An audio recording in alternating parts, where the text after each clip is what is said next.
Hi మామ. నా పాత వీడియోలో చూసింటారు నేను డాగ్ తీసుకుంటున్నా అని. పులి డాగ్ కాదు, పులి. అది ఏదో మీరంతా గెస్ట్ చేసింటారు, కామెంట్లు కూడా పెట్టినారు.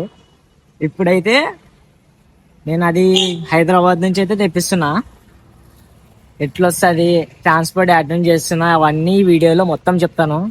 మా ఓనికి ఈరోజు మొత్తం చూపించేస్తాను ఎట్లుందో. నేను కూడా పట్టుకొని ఇట్టుకొని చూడలే, వచ్చిన తర్వాత సరికి ఎట్లుందో చూపిస్తా. ఇంకా రాత్రి దానికోసం వెళ్ళిపోయినాను. 12:30 అయింది టైం. అయితే బస్సు డ్రైవర్ అయితే ఇప్పుడు ఫోన్ చేసినాడు. 5 గంటలు బస్సులో ఉంది మామ. దానికి ఏమైనా ఆకలి వేస్తుంటది, అందుకే ఏమైనా తినిపిద్దామని నా టెన్షన్. బస్సు రాగానే చూసి మామ యాక్టివ్ ఉందో లేదో. బాగానే యాక్టివ్ ఉంది. ఇంకా ఇంటికి తీసుకుపోతే చూడండి మామ మనోడు ఎట్లున్నాడో. దీనికోసం ఎంత తనలానా నేనైతే. మా చిన్ను లక్కీ అయితే ఇంట్లోనే ఉన్నాయి. దీనికి చూసి మాత్రం భయపడుతున్నాయి. దీనిలో రియాక్షన్ చూస్తుంటే ఎక్కడ నల్ల పందిని ఎత్తుకొచ్చినాడు వీడు అని నన్ను చూస్తున్నాయి. మనోడు చూడండి ఎంత ముద్దుకున్నాడు. ఇప్పుడైతే రేపొద్దని పెద్ద రాడ్ అవుతాడు వీడైతే.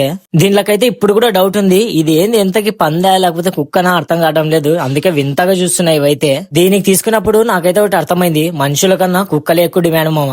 ఎందుకు డిమాండ్ చెప్తున్నా అంటే వినండి. నాకైతే రాట్ వీలర్ బ్రీడ్ చాలా ఇష్టము. దీనిల కోసం చాలా సెర్చ్ చేసినాను, చాలా తక్కువ దొరికినాయి. దొరికిన దాంట్లో రేట్లు మాత్రం కళ్ళకు అద్దేసినారు వీలైతే. అయినా కూడా బేరం ఆడి ఆడి చాలా కష్టపడినా. మెయిన్ థింగ్ ఏమంటే దీన్ని హైదరాబాద్ నుంచి పట్టుకొచ్చిన మామ. మా ఫ్రెండ్ వాళ్ళ ఇంట్లో అయితే ఇది ఉంది. చాలా కష్టంగా బేరం ఆడినాము. దీని బ్రీడే చాలా డిమాండ్ మామ. ఇంకా నచ్చింది కాబట్టి బేరం ఆడి ఎట్లా తీసుకుంటే, ఇంకా మా ఫ్రెండ్ అయితే తీసుకుని వాళ్ళ ఇంట్లో ఒక రోజు అయితే పెట్టుకున్నాడు. ఇంకా నెక్స్ట్ డే బస్ స్టాండ్ కి పోయి పంపిద్దామన్నప్పుడే ఒక కుక్క పిల్ల తీసుకురావడానికి 1000 రూపాయలు అడుగుతున్నాడు మామ. నాకైతే ఫ్యూజులు ఎగిరిపోయినాయి. మనుషులకే 500 మామ బస్సుకు పోవాలంటే. ఇంకా ట్రైన్ కి పోతే 100 రూపాయలు. వీడేంది కుక్కకి 1000 రూపాయలు అడుగుతున్నాడు మామ అని తగ్గి అని చాలా సార్లు అడిగినా. ఇంకా లేదు తగ్గియము, దీనిలోకి జాగ్రత్త తీసుకొస్తామన్నారు. ఇంకా జాగ్రత్త అన్నప్పుడే నాకైతే అనిపించింది, ఎంతో ప్రేమగా దీన్ని కొన్నా.